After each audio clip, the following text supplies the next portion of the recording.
রসুলের আশেক, যারা নিজের দিলটা রসুলের ভালোবাসায় পরিপূর্ণ করে তুলেছিল, ওই আশেক কি জবাব দিল?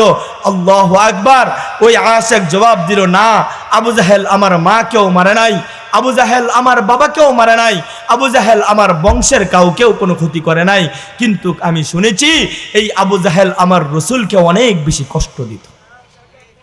আমি শুনেছি এই আবু জাহেল আমার রসুলকে অনেক বেশি কষ্ট দিত।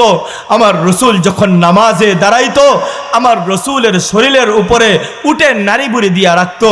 আমার নবী রাহমাতুল্লিল আলামিন নবী যখন রাস্তা দিয়ে হেঁটে যাইতেন, ওই আবু জাহেল ছোট ছোট বাচ্চা লেলায়া দিত রসুলকে পাগল পাগল বলার জন্যে, রসুলের শরীরের মধ্যে কঙ্কর নিক্ষেপ করার জন্যে, পাথর মারার জন্যে।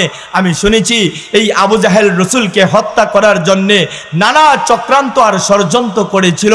এজন্যই আমি বাড়ি থেকে এই বদরের প্রান্তরে আসার আগেই আমি নিয়ত করে আসছি যে এই আবু জাহেল যেহেতু আমার রসুলকে কষ্ট দেয়, একে আর আমি দুনিয়াতে রাখবো না।